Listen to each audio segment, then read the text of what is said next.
อากาศดีไปนี่ฟ้าลมเบยเงี้ย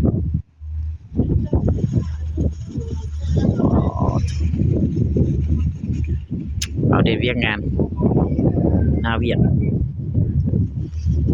บรรยากาศดีเนี่ยโอ้ฝนจิตตกเต้วันนี้นะเพราะแดดประมาณ2 มื้อนี่จิตตกหรอก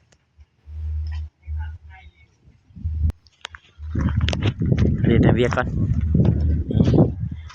เรามานี่แล้วเนี่ย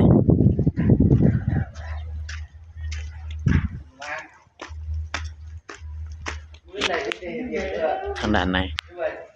ก็ว่าแค่นี้ห้องโถงเลยนี่ถือว่ากว้างเติบในทางหน้ามีหน้าบ้านหน่อยนึง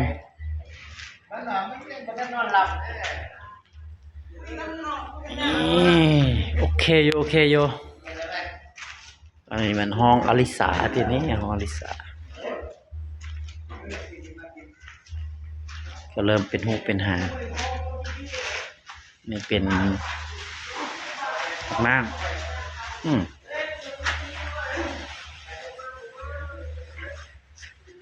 ห้องน้ำอลิสาอันนี้ห้องนอนของเฮาเอง2 หัวเมียแต่ว่าก็กว้างหน่อยนึงนี่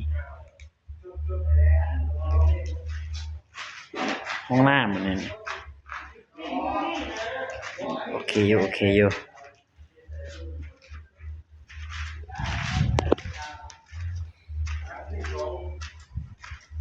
อันนี้เป็นห้องรับแขกโอ้ห้องแขกนี่คือว่ากว้างไหนห้องแขกแต่ว่าบ่ได้เฮ็ดห้องน้ำห้องแคบนี่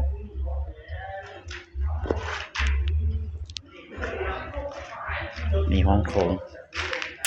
ว่าในห้องโถงมีเป็นห้องครัวห้องครัวนี่ก็โอเคอยู่เด้แต่ว่ากว้างอยู่ในห้องครัวมาเบิ่งทางหลังอันนี้ก็เป็นห้องน้ำเนาะในวิวคักอยู่ในวิวธรรมชาติฟ้าลมบางแห่งมื้อนี้บ่11อีกจ้ามาเพราะว่านี่เด้อัปเดตงานให้เบิ่งพี่น้องเอ้ยในห้องเฮานี่ข้างหลังนี่เขากำลังก่ออบท่อ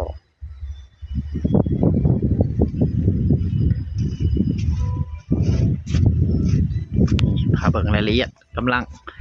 อบท่อแต่นี่ไปก่อนเด้อเปิดคำศัพท์อะไรนี่เป็นอันนี้โยประมาณนี้ได้เวียกงานก็ได้กดเวียกนั่นเอง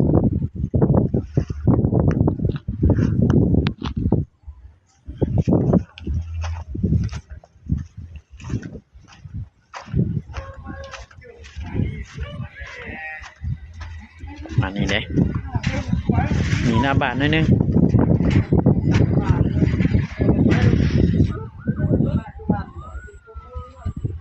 เราไปโน้ไปห่างแล้วโอเค